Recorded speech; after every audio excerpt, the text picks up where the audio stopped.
Hey there, I'm Josh Rushing, and welcome to an exclusive Google Plus screening of Rio's Red Card, the latest film from Al Jazeera's Witness. Now, Witness is an award-winning documentary program that focuses on character-led stories from around the globe.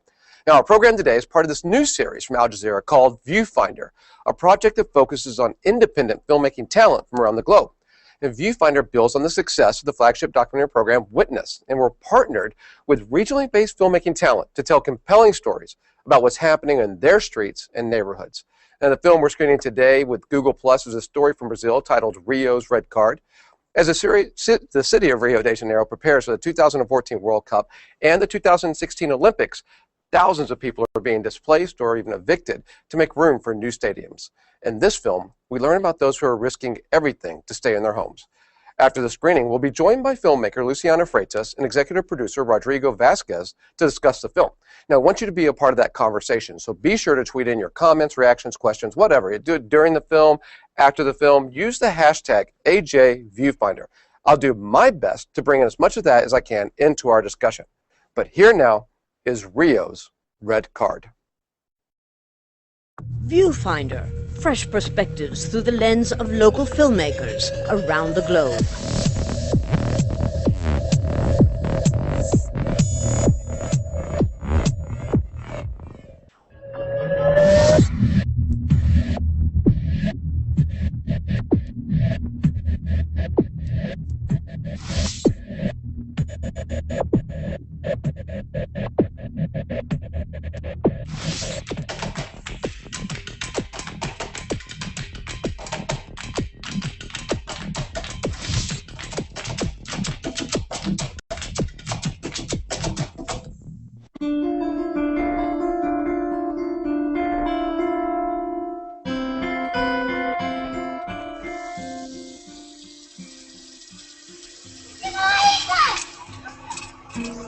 Essa comunidade de Vila Autódromo, ela existe há 40 anos.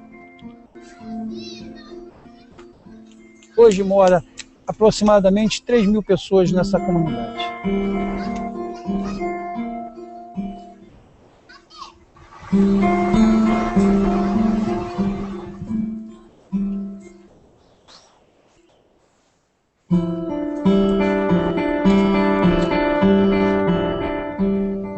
Essa aqui é a minha casa, foi eu mesmo que construí, né? Ainda está em fase de construção.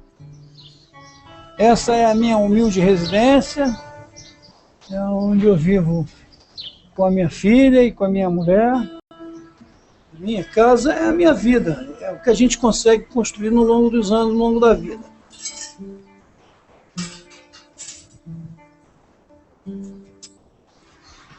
Se tirou a minha casa, tirou toda a minha identidade, toda a minha história, toda a minha vida.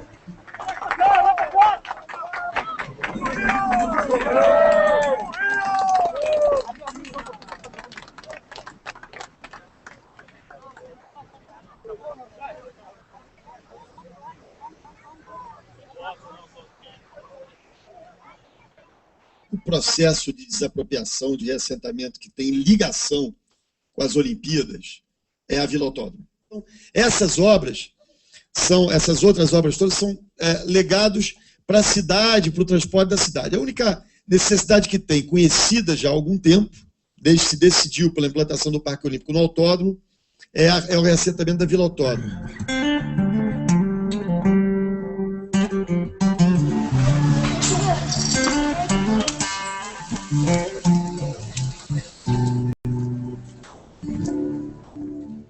Isso aqui é o muro do autódromo, aqui é onde vai acontecer os megas eventos, né? E por conta desses megas eventos, o prefeito alega que a gente tem que ser removido desta comunidade. Apesar da tentativa de remoção, né, a gente continua resistindo e a gente não pretende ser removido da comunidade de Vila Autódromo.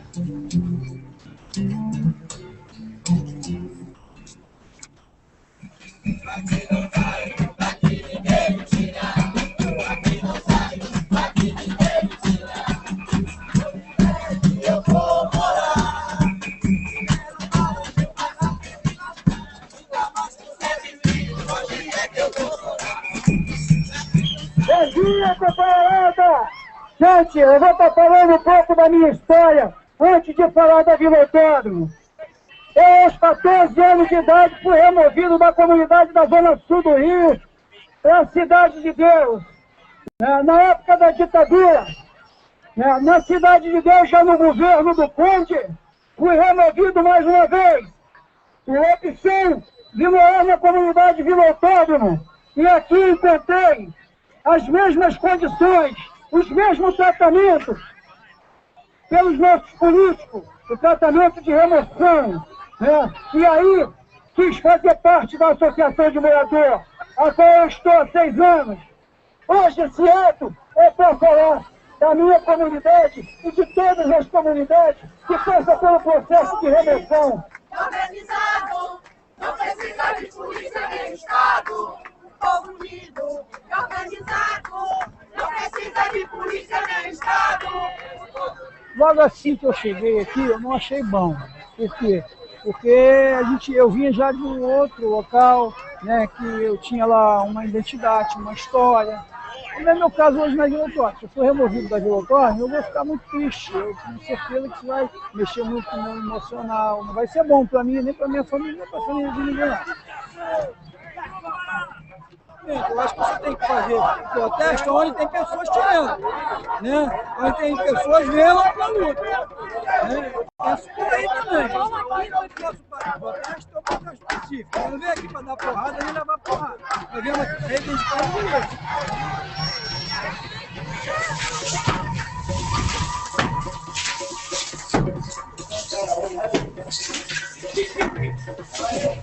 É trabalho. É trabalho, até que eu vi, vai daí trabalho.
Vai para trabalhar, depois vai para o outro, do outro vem para casa, de casa vai para a associação. Aí meu carregador do meu rádio está descarregando. 4, 5 horas, a hora que tiver de ir, ele vai. Eu coloco, mano. Só para dar um dinheiro aqui.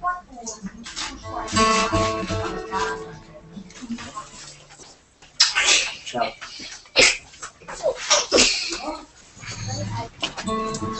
Às vezes eu passo sábado, domingo, não vejo ele.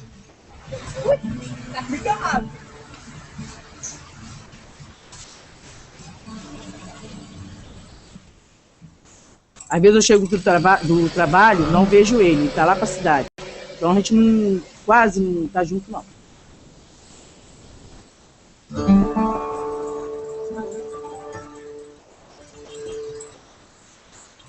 Sempre ele sai de madrugada, então eu tenho muito medo.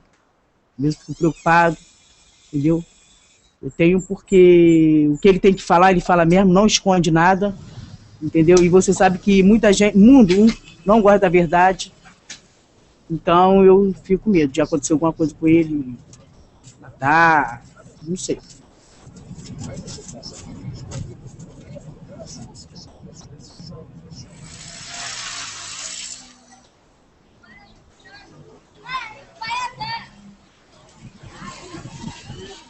Na Cidade de Deus eu trabalho na Secretaria de Fazenda e Renda,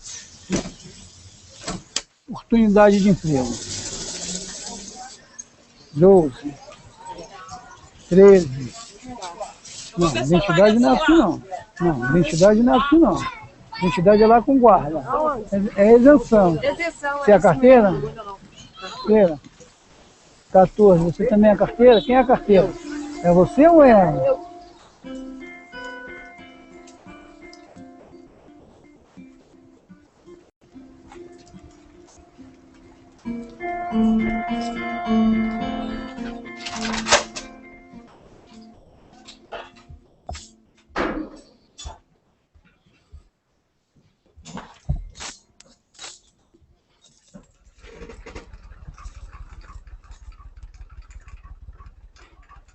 Alô, companheira Francicleide, como é que vai? Tudo bem?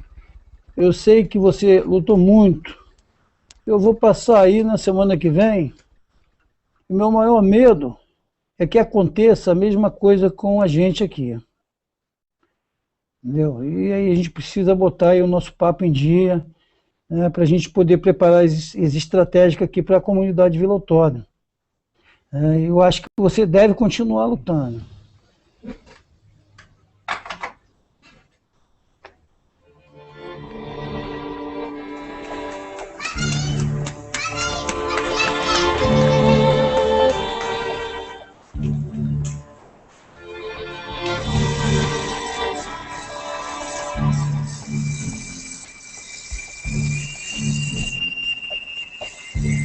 De 2010 para cá, ela vem sofrendo o processo de remoção pela prefeitura, porque o prefeito Eduardo Paes falou que essa área é limpa, devido à Copa do Mundo e às Olimpíadas que irão acontecer aqui no Rio.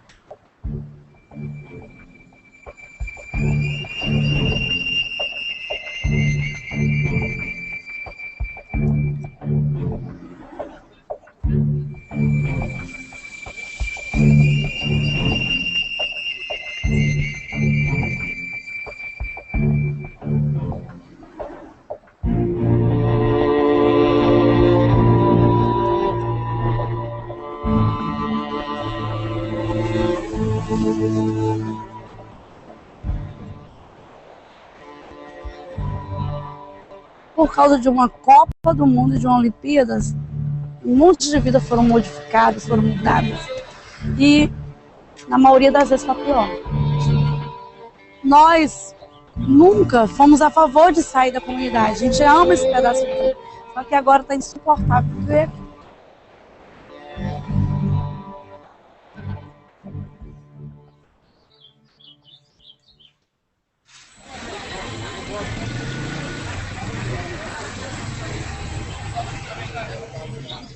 Bom dia, Ei, como vai, companheiro? Como é que anda as coisas aí? Ah, as coisas não estão boas não, entra. E aí, meu amor,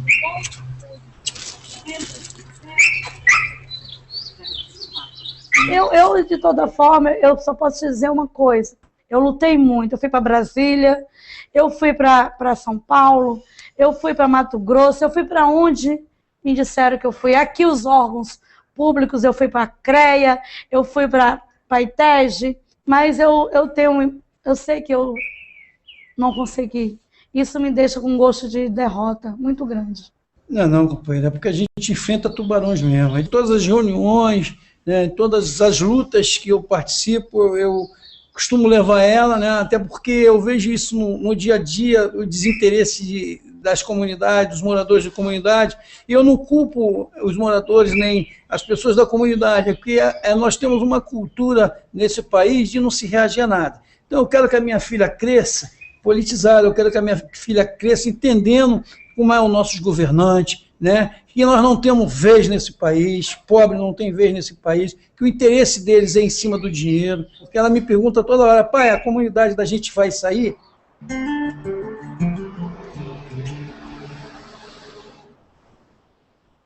Antes, isso aqui eram cheios de crianças correndo, crianças brincando à noite. Isso aqui era tudo, as casas tudo bem conservadas, né? Pessoas trabalhadoras. E agora a gente vê a comunidade uma situação dessa. E eu acredito que todas as comunidades que a prefeitura tirou, quem fica, as pessoas mais resistentes que ficam, estejam sofrendo igual a gente. Passam por esse problema, porque isso é a prática da prefeitura, companheiro. Eles já fazem dessa forma, propositalmente, para poder o resto da comunidade não ficar.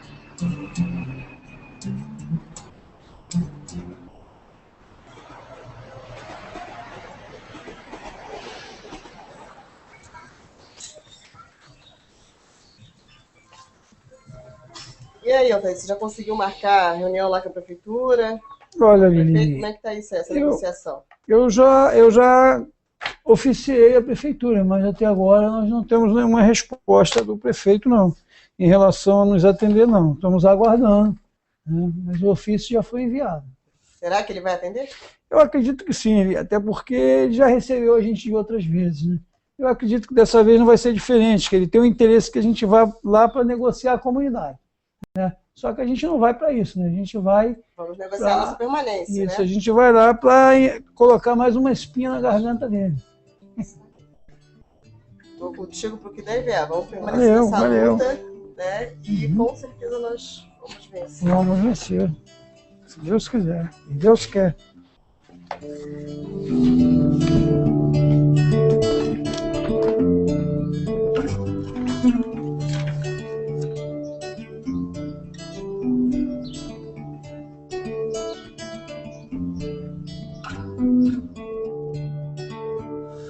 Garotinha, amanhã a gente vai estar fazendo aí uma reunião do Plano Popular para apresentar o prefeito.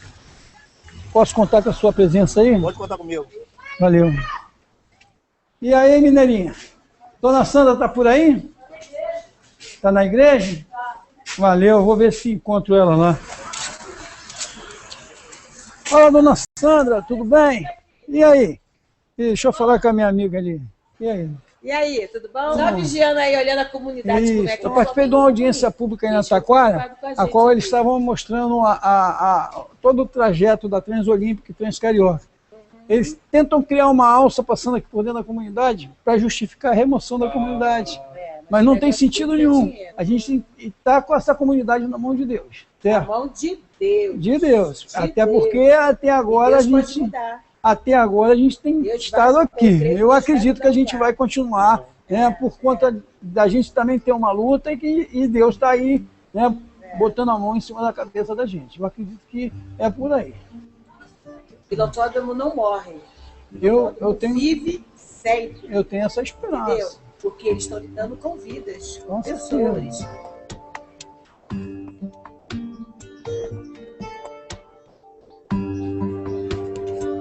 E aí, Gabinote, está na luta aí, meu amigo? A gente vai ter uma reunião amanhã para estar falando sobre o plano popular para ser entregue ao prefeito. A gente não pode, por conta de 27 dias, 30 dias, pagar o preço, né, de uma remoção, pagar o preço desses jogos, né? A gente não pode sair daqui por conta disso. Nós temos valor. Não adianta, eu tenho o mesmo valor que o prefeito, então eles não podem prejudicar, também eu não posso prejudicar ele, não é? O ser humano tem valor, mas eles não querem dar valor a pobre. Valeu aí, obrigado aí pela atenção. Tá? Valeu, amanhã eu tô lá. Tá bom.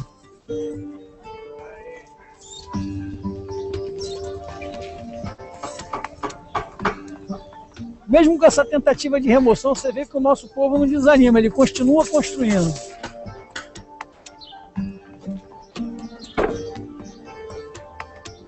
Nós acreditamos que nós vamos permanecer aqui.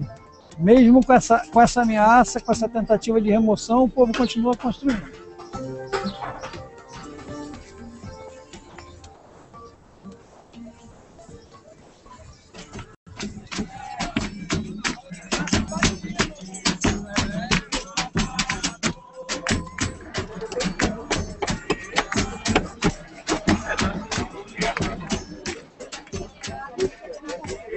Eu quero agradecer a todos que aqui vêm e dar a sua contribuição, né? Então o interesse fica bem claro, né, que é pela questão do capitalismo, do dinheiro. Eles querem entregar a mesma Vila Autódromo na mão dos poderosos que têm muito dinheiro, né, e querem nos varrer daqui. Não só por conta dos megas eventos, mas por conta da especulação, por conta da ganância dos governantes sobre a terra, né? Agora a gente vai começar uma etapa da Assembleia que é para discutir e tomar algumas decisões que nós precisamos para podermos fechar o projeto, o plano de Vila Autódromo, o plano popular. Primeiro a gente queria recapitular o que nós fizemos desde a última Assembleia. Qual seria isso aqui daqui? É, isso mesmo. Aqui é a associação de moradores. Aqui é aquela viela que atravessa da rua Vila Rio até a rua do Autódromo. Essa aqui é É isso aqui, exatamente. As reuniões estão se formando em grupo para decidir, né, para pontuar os lugares onde vai ter as intervenções, né, aonde vai poder ter os alargamentos das ruas, aonde vai poder ter o reassentamento das comunidades que está na margem dos 15 metros. Essa reunião em grupo está servindo para isso. A gente tem duas opções que a gente pode misturar. Ou as pessoas que estão aqui, elas vão morar em áreas vazias, dentro da própria comunidade. Aí isso quer dizer que vão ter que morar em pequenos prédios. Ou a gente vai usar também uma parte desse terreno aqui. E talvez a gente não consiga, talvez a gente consiga. E aqui é o muro, né? Não, seria para cima. O muro não pode, O muro é daqui. isso? Tem essa parte vazia. O que é melhor para nós? Seria que o muro chegasse um pouquinho para lá, né? Mas vai que a gente não consegue, entendeu? Na luta aí contra a prefeitura, a gente não consegue. Essa aqui é a questão, entendeu? Porque mexer aqui dentro, a gente vai brigar até o final, né?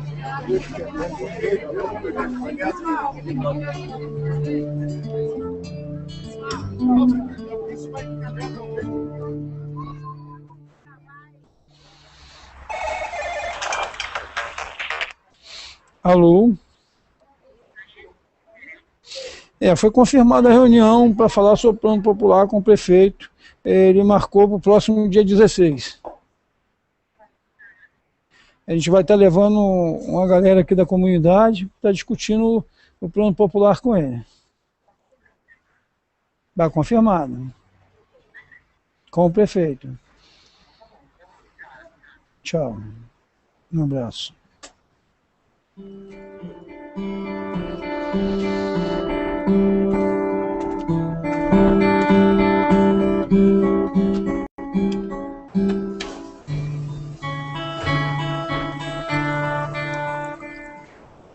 Porque tu, Senhor, és o meu refúgio, o Altíssimo é a tua habitação. Nenhum mal sucederá, nem praga alguma chegará à tua tenda. Ele me invocará e eu lhe responderei. Estarei com ele, na angústia eu livrarei, eu glorificarei. Dai-lhe as abundâncias, de dias ele mostrarei a minha salvação.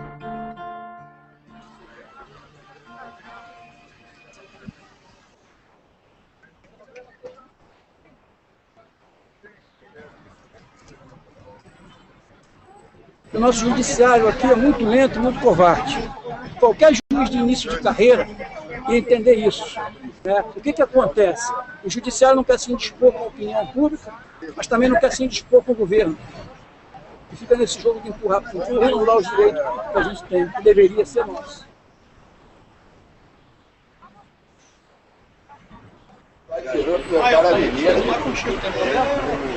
Você vai ver, você vai poder. Você vai confirmar. Porque eu estou dizendo que eu não tenho nada marcado. Não, está sabendo. Tá bom, tá.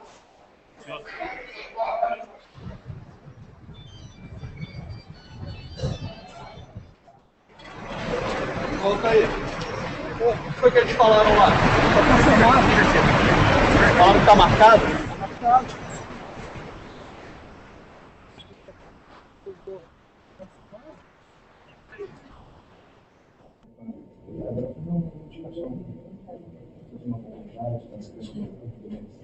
Senhora, mil desculpas. Boa noite. Boa noite. Perdão aqui lá atrás, gente. Cheguei agora. Boa noite. Vai, boa noite. Boa noite. Vem cá. Vai, boa noite. Boa noite. Desculpa aqui lá atrás. Vai, boa noite. Vem. Olá, posso iniciar? Claro. Perfeito. No dia 3 de março de 2010, nós nos reunimos aqui nesta sala. Eu queria pedir para não filmar a reunião, se possível, tá? Não.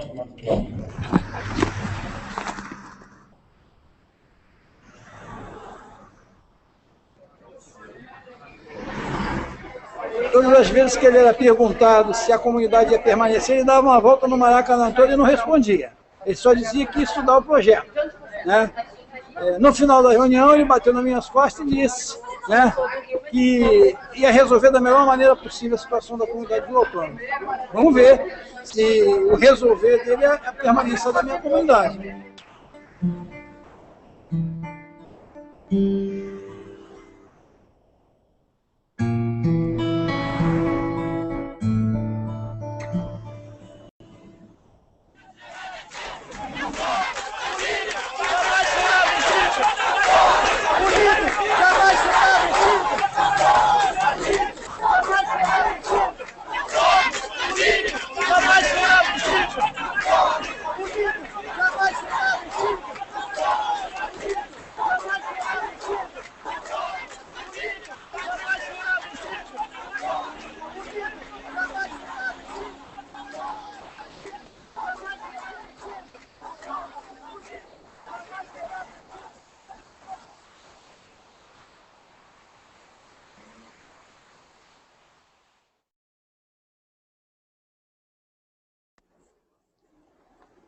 All right, welcome back. We hope you enjoyed this remarkable story of endurance and determination. As we promised, filmmaker Luciana Freitas and executive producer Rodrigo Vazquez are live in our Hangout, and both are joining us from Rio de Janeiro, Brazil. Also with us in the Hangout are Catherine Osborne. She's a writer with the community news source Rio on Watch. And from Orlando, Florida, we have Jesse Hugo. And Jesse's a graduate student studying urban planning at Rollins University. Last but not least, over there, we've got John Eccles, who's a senior at Columbia University in New York, and he's studying history and Portuguese. Welcome to everyone. Now, remember, for those of you watching at home, you can send us your questions and comments using the hashtag AJViewfinder. So, seriously, get involved in the conversation. We want to hear from you, or you can even comment on this thread here on Google+. Great. Luciana, congratulations on your film. Can you tell us, why did you choose that favela, that character? Can you tell us what kind of brought you to this story? Well, Altair is a very important activist in Rio. He has been defending the community for, I don't know, 5 years now. And I would like to show the man behind the activist. I think it's important to reinforce the importance of fighting for the rights. That's something that he's had been doing for a long time, and he has been succeed until now. But it was an opportunity to show the man behind the activist. And I live very close to the Vila Autódromo, to his community. So I went there in person to talk with him, and that how began the idea to make the film.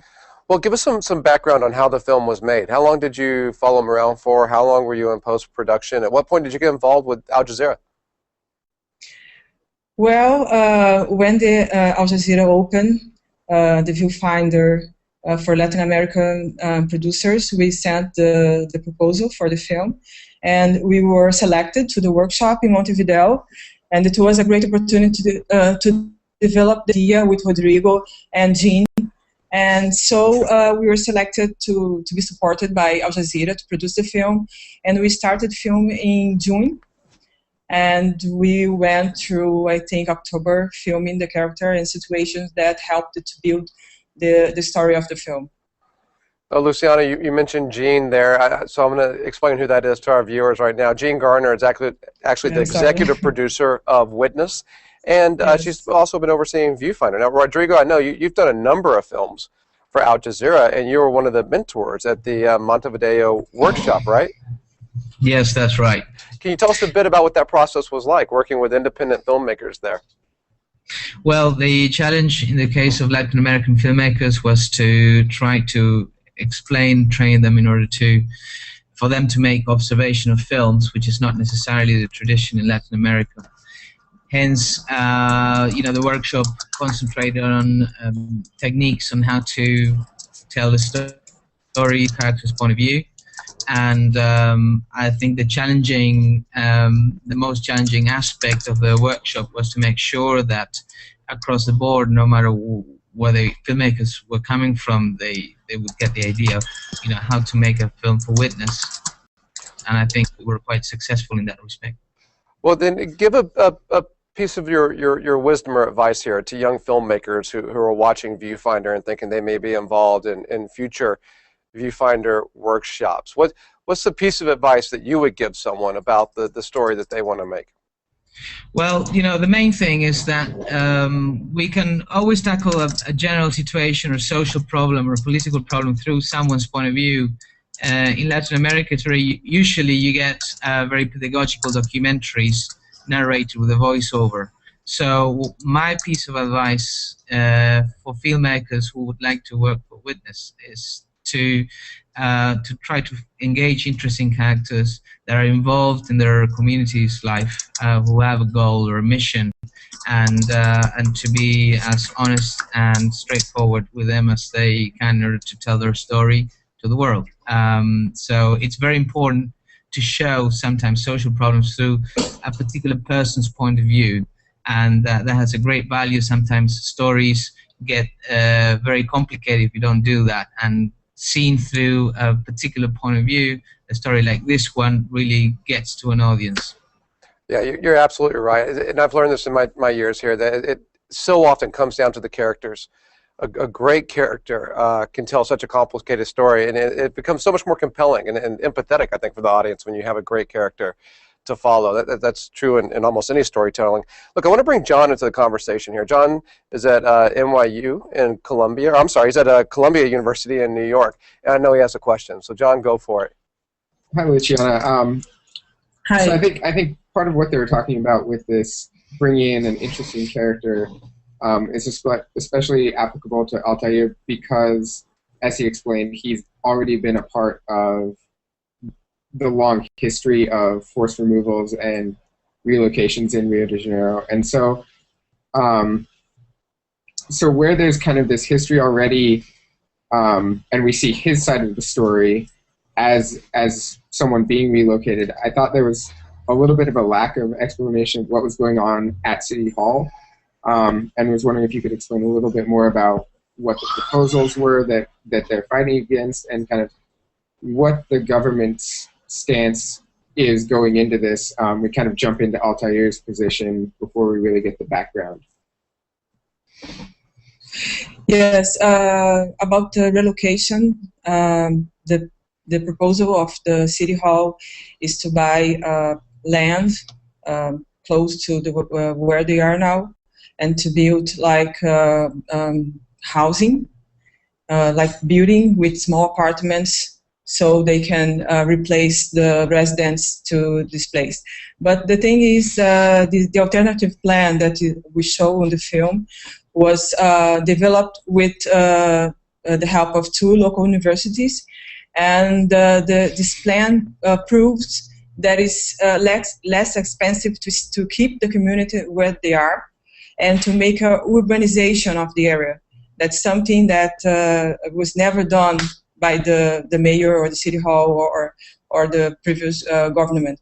So it's a small community, so it's very easy to make this urbanization instead of buying another place and building the apartments and relocate the residents. So the attempt now is to wait what is going to happen.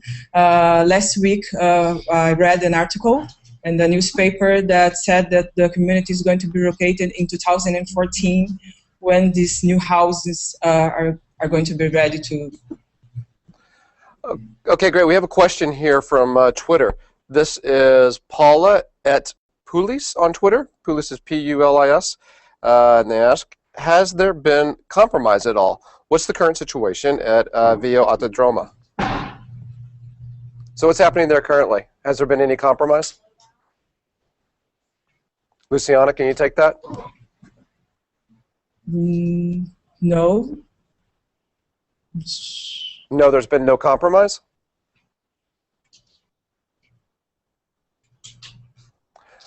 Okay, Rodrigo, are you familiar with the situation there? I'm Yeah, sorry, well, I didn't. yes. No. Let Luciana answer that question. No. I think it's No. yeah. I'm sorry, I didn't get the question. Okay, Luciana, we have someone from Twitter who's asked a question. And their question is, has there been a compromise at all? What's the situation in the community today? So today they are still waiting for the response of the mayor. So what we know right now is that the town hall says that they are going to relocate the community in 2014. They are still fighting. They are still waiting for the final answer. But the situation now is that. So we don't have a final decision. Luciana, when they relocate, is it actually an eviction or is it a relocation? Is there some sort of compensation that they're provided from the government, I'd assume? About Vila Autódromo, I really don't know about the compensation. The other community that we show on the film, they could choose about compensation or moving to these apartments. I really don't know. I don't know if Catherine, that is joining us here, knows about it. Catherine, who's with us in the Hangout, she's part of Rio On Watch. Catherine, how many communities are going through this? And is there some sort of compensation package for those families that are being relocated? Yes, hundreds of communities across the city are going through this experience right now of sort of hearing that there might be evictions, hearing that people may have to be moved. And the reason might be the Olympics, it might be some transit lines that are being installed as part of the sort of quote-unquote makeover of the city. But law states that if they are going to be removed from their homes, they either need to receive monetary compensation from the government, assisted purchase of a different house, or public housing that's being built and that's new from the government. One issue that's a big problem is that people can't move into new public housing right away because a lot of it's still being built. So the government gives them what's called social rent of 400 Brazilian reais, which is $200 US per month, to live on in between now and then. So that's one big issue. And as far as what's going to happen and where it stands with Vila Autódromo now, it's interesting because the newspaper, The Globo, has reported that they're going to be rehoused nearby in 2014, but the case is still open in the public defender's office and with the city, so there actually hasn't been a resolution on that. The Globo is reporting that they're probably going to be rehoused nearby. Well, So Catherine, are the people there looking at what happened in London with the Olympics and in South Africa with the last World Cup? There were similar complaints in both places. Are people looking to see how that turned out? And I'm wondering, are people saying that this is just a chance for a land grab for developers? Yes, there are a lot of criticisms of that sort, and Rio has very progressive legislation that should prevent stuff like that from happening. In fact, there's a city law called the Lei Orgânica do Município that says if people have to be removed from communities like these, they should be rehoused as near as possible, and they should only be removed in case of environmental risk to their homes, not because the city wants to build, an Olympic park or something there. So it's actually a very progressive legal code that prevents things like this, but then you do have this sort of what people call a state of exception, which is when the Olympics happen and there's a law passed that says if the city sees a use of a property for an Olympic facility, it can override existing rules. So the main answer to your question is that a lot of activists and journalists are looking at past Olympics and making comparisons. And there are stronger legal protections here, but we'll see if those are followed, which is why this film is so great. So, Hey, Jesse, I know you have a question. I want to jump in the conversation here. Here's your chance. Go for it.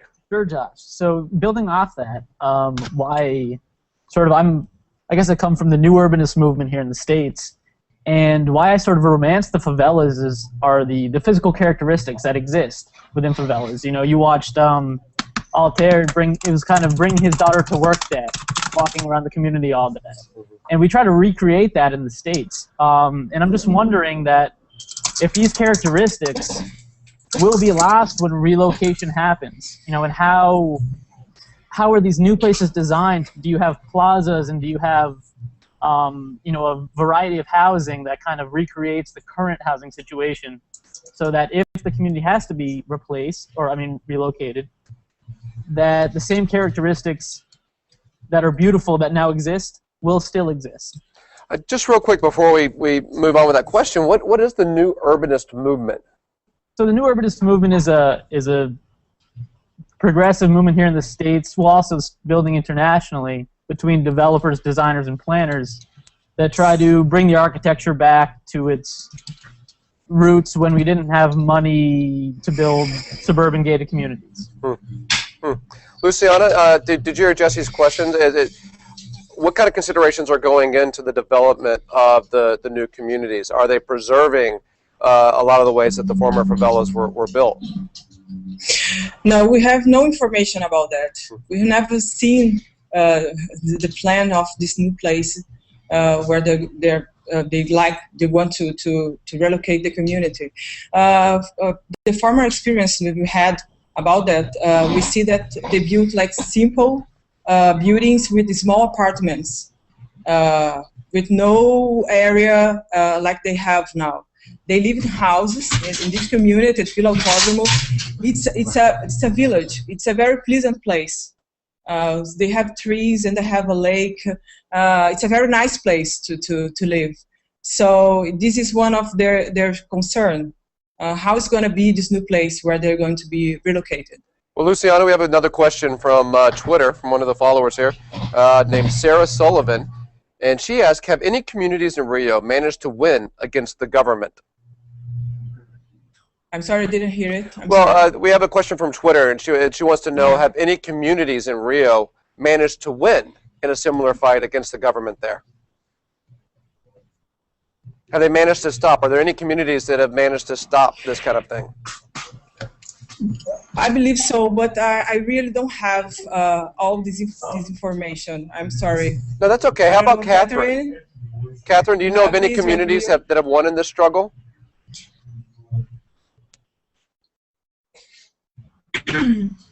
Yeah, I mean, this community, Vila Autódromo, is the closest example to that. So this is sort of the favorite story of activists that are anti-Olympic evictions, because they have been successful up until this point. They were first threatened with removal in 1992. The city cited environmental reasons. In 2007, the city tried to remove them during the Pan American Games. And in 2010, it was announced that they would be removed for the Olympics. So that's over 12 years that they've resisted eviction so far. So they really are the success story that we're looking at here. You know, and are we going to see this ending of them being evicted indeed? Because the newspaper uses the word relocation to talk about what might happen to them, but relocation implies that the community has agreed to it, and they have not agreed to it right now. So if they're moved, they will be indeed evicted, not relocated, as people like to describe it as. Hey, John, I want to throw a question at you. You're a big fan of World Cup, is that right? Yeah, I watch a little bit of soccer. Is there any kind of guilt that comes along with being part of the system there? Well, I mean, I don't think that being a fan of soccer necessarily means you should feel guilty. I do think that the government should feel guilty, perhaps, about making a bid when you don't have conditions to host a mega event like this already is obviously going to put some strain on the community, and so so I think it's important. You know, there's a lot of talk. There was talk in South Africa with their World Cup in 2010 about how these mega events really help the community, and so people get behind holding them in places that really aren't set up to host a huge number of people from outside. And so I think there's more of a question of who's getting the bids and why, and obviously everyone wants a World Cup in Brazil, and a lot of Brazilians want that too, but there is another side of the story that that people really need to pay attention to, I think, and so yeah, I have been following a lot of the the more social political aspects of it, and it's a sad story for a lot of people who live there. Look, I don't mean to single you out on that, John. I'm a fan of the World Cup as well, and I intend to watch the World Cup when it's in Rio. But I have to say, I'm so thankful for films like this that let me know the whole story that's going on. And that's all the time we really have for today's discussion. I want to thank Luciana and Rodrigo, Catherine, Jesse, and John for joining us in Google+, and to you, our community at home. Rio's Red Card is one of 6 films from our Viewfinder Latin America series, and you can find out more about this and other films on the Viewfinder website. Now, I should mention, we partner closely with Doc Montevideo in Uruguay to seek out these filmmakers and develop these stories. The Viewfinder series will continue expanding into new territories and seeking out more remarkable storytellers. We leave you now with a short clip from the final film, Open Arms, Closed Doors, which sheds new light on the often harsh reality of Brazil's reputation as a multi-ethnic paradise. I hope you'll join us in looking at the world through the lens of Viewfinder.